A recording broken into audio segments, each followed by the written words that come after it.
ఉగ్రవాదులకు పౌరులకు మధ్య తేడా చూపని పాకిస్తాన్కు పౌరుల రక్షణ గురించి మాట్లాడే హక్కు లేదని భారత్ తేల్చెప్పింది. ఐక్యరాజ్య సమితిలో పౌరుల రక్షణకు సంబంధించిన చర్చలో భారత్ ధీటైన జవాబిచ్చింది. పాకిస్తాన్ ప్రతినిధి భారత్ను బదనాం చేసే అంశంపై చెంప చెల్లుమనిపించే సమాధానమిచ్చారు మన భారత శాశ్వత ప్రతినిధి పర్వతనేని హరీష్. ఇక ఐక్యరాజ్య సమితిలో భారత్ పాకిస్తాన్కు స్ట్రాంగ్ వార్నింగ్ ఇచ్చింది.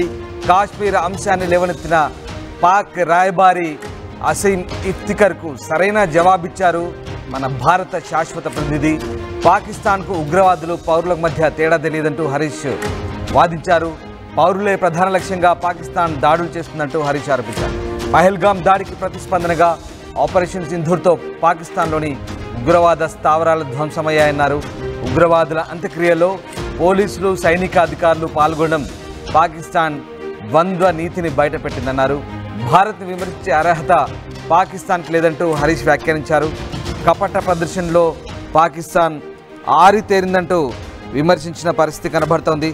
ప్రధానంగా ఐక్యరాజ్య సమితి వేదికగా భారత్ను టార్గెట్ చేస్తూ పాకిస్తాన్ చేస్తున్న కుట్రలను భారత్ పూర్తి స్థాయిలో తిప్పికొట్టింది.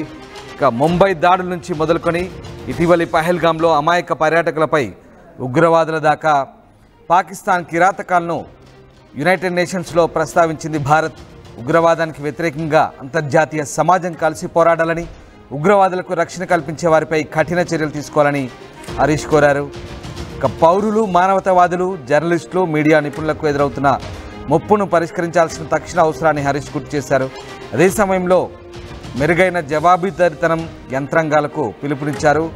ఇక పాకిస్తాన్ ప్రతినిధి అనేక అంశాలపై చేసిన నిరాధారమైన ఆరోపణలను సమర్థవంతంగా తిప్పికొట్టారు. దశాబ్దాలుగా తన సరిహద్దుల్లో పాకిస్తాన్ ప్రేరేపిత ఉగ్రవాద దాడులను భారత్ ఎలా ఎదుర్కొంటుందో తేల్చెప్పారు. ముంబై నగరంపై జరిగిన 26/11 భయంకరమైన దాడి నుంచి 2025 పహల్గామ్ దాడి వరకు కూడా పూర్తి స్థాయిలో ఐక్యరాజ్య సమితి ముందుంచారు. పాకిస్తాన్ ఉగ్రవాద బాధితులు ప్రధానంగా పౌరులు, ఎందుకంటే వారిని లక్ష్యంగా చేసుకొని పాకిస్తాన్ చేస్తున్న దాడులు ప్రధానంగా ప్రస్తావించారు. ఈ నేపథ్యంలో ఒకసారిగా భారత పౌరుల్ని పాకిస్తాన్ ఎలా పొట్టన పెట్టుకుంటుంది, సీమాంతర ఉగ్రవాదాన్ని పెంచి పోషిస్తూ పౌరుల జీవితాలను, మత సామరస్యాన్ని, ఆర్థిక వ్యవస్థను పాకిస్తాన్ ఎలా దెబ్బతీయాలని చూస్తుందో పూర్తిగా వివరించారు. ఇక ఈ నేపథ్యంలోనే సింధు జలాల అంశంపై కూడా భారత్ ఎల్లప్పుడూ బాధ్యతాయుతంగా వ్యవహరిస్తుందంటూ ఐక్యరాజ్య సమితిలో నొక్కి చెప్పారు. 65 ఏళ్ల క్రితం 65 ఏళ్ల క్రితం భారత్ చిత్తశుద్ధితో పాక్ సింధు జలాల ఒప్పందం జరిగిందని, 6.5 దశాబ్దాల్లో పాకిస్తాన్ 3 యుద్ధాలు చేసి ఈ ఒప్పందాన్ని ఉల్లంఘించిందంటూ చెప్పొచ్చారు. 4 దశాబ్దాల్లో ఉగ్రవాదులు చేసిన దాడుల వల్ల భారత్లో 20,000 మంది పౌరులు ప్రాణాలు కోల్పోయిన విషయాన్ని గుర్తు చేశారు. అలాగే ఒప్పందం జరిగి 65 ఏళ్ళు అవుతుందని, కాలక్రమేణా పాత ఆనకట్టలతో భద్రతా సమస్యలు తలెత్తాయని, వాటి మరమ్మతులకు పాకిస్తాన్ అడ్డుకుంటున్న విషయాన్ని కూడా గుర్తు చేశారు. 2012లో తుల్బుల్ నావిగేషన్ ప్రాజెక్టుపై ఉగ్రవాదులు దాడి చేసిన విషయాన్ని కూడా గుర్తు చేశారు.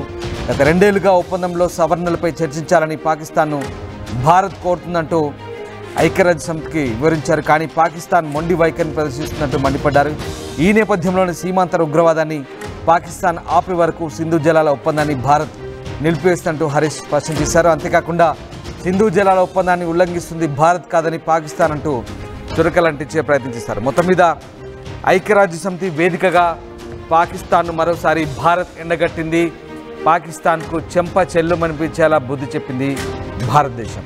రైట్, మా ప్రతినిధి మధు జైన్ అవుతున్నారు. మధు, మరొకసారి దానికంటే ముందు ఒక్కసారి భారత శాశ్వత ప్రతినిధి పర్వతనేని హరీష్ ఐక్యరాజ్య సమితిలో ఏం మాట్లాడారో చూద్దాం.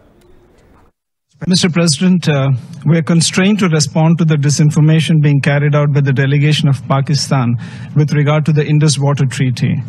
India has always acted in a responsible manner as an upper riparian state. I would like to highlight 4 aspects to expose the disinformation of Pakistan. First, India entered into the Indus Water Treaty 65 years ago in good faith. The preamble of the treaty describes that the treaty was concluded in a spirit of goodwill and friendship. Throughout the 6.5 decades, Pakistan has violated the spirit of the treaty by inflicting 3 wars and thousands of terror attacks on India. In the last 4 decades, more than 20,000 Indian lives have been lost in terror attacks, the most recent of which was a dastardly targeted terror attack on tourists in Pahalgam last month. India has shown extraordinary patience and magnanimity throughout this period. Pakistan's state-sponsored cross-border terrorism in India seeks to hold hostage the lives of civilians, religious harmony, and economic prosperity. Second, in these 65 years, far-reaching fundamental changes have taken place not only in terms of escalating security concerns through cross-border terror attacks, but also growing requirements for producing clean energy, climate change, and demographic change. Technology for dam infrastructure has transformed to ensure safety and efficiency of operations and water use. Some of the old dams are facing serious safety concerns. However, Pakistan has continued to block consistently any changes to this infrastructure and any modifications to the provisions which is permissible under the treaty. In fact, in 2012, terrorists even attacked the Tulbul navigation project in Jammu and Kashmir. These cynical acts continue to endanger safety of our projects and lives of civilians. Third, India has formally asked Pakistan to discuss the modifications of the treaty on several occasions in the past 2 years. However, Pakistan continues to reject these, and Pakistan's obstructionist approach continues to prevent the exercise of full utilization of the legitimate rights by India. Four, it is against this backdrop that India has finally announced that the treaty will be in abeyance until Pakistan, which is a global epicenter of terror, credibly and irrevocably ends its support for cross-border terrorism. It is clear that it is Pakistan which remains in violation of the Indus Water Treaty. Thank you, Mr. President. Mr. President. Right, మొత్తం మీద ఐక్యరాజ్య సమితిలో దాయాది పాకిస్తాన్పై భారత్ విరుచుకుపడింది. పౌరుల రక్షణ, ప్రాణాల రక్షణ గురించి మాట్లాడే హక్కు పాకిస్తాన్కు లేదంటూ తేల్చెప్పింది. అసలు ఉగ్రవాదాన్ని పెంచి పోషిస్తూ పౌరులకు ఉగ్రవాదులకు తేడా తెలియని పాకిస్తాన్ పౌరుల రక్షణ గురించి మాట్లాడుతుందంటూ పూర్తి స్థాయిలో ధీటుగా సమాధానం చెప్పింది. గత కొద్ది దశాబ్దాలుగా ఉగ్రవాదాన్ని పెంచి పోషిస్తూ భారత్ పైకి ఉసిగొల్పుతూ అమాయకుల ప్రాణాలను బలిగొంటూ అలాగే భారత్లో ఇటు ఆర్థిక వ్యవస్థను మత సామరస్యాన్ని దెబ్బతీస్తున్న పాకిస్తాన్ వైఖరిని గట్టిగా ఎండగట్టింది భారత్. పూర్తి స్థాయిలో సింధు జలాల ఒప్పందాన్ని గురించి కూడా మాట్లాడింది.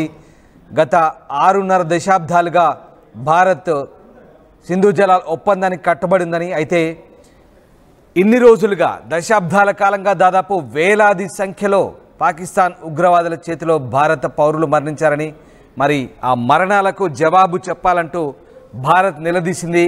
హింసను ప్రేరేపిస్తూ ఓవైపు ఉగ్రవాదాన్ని ప్రోత్సహిస్తూ ప్రపంచ దేశాల ముందు కపట నాటకం ఆడుతున్న పాకిస్తాన్ వైఖరిని బట్టబయలు చేసింది భారత్. ఇక సింధు జలాల ఒప్పందం విషయంలో పూర్తి స్థాయిలో ఇప్పట్లో తాము పునరాలోచించే అవసరమే లేదంటూ భారత్ తేల్చెప్పింది. మొత్తం మీద యునైటెడ్ నేషన్స్ వేదికగా భారత్ పాకిస్తాన్కు గట్టి బుద్ధి చెప్పింది.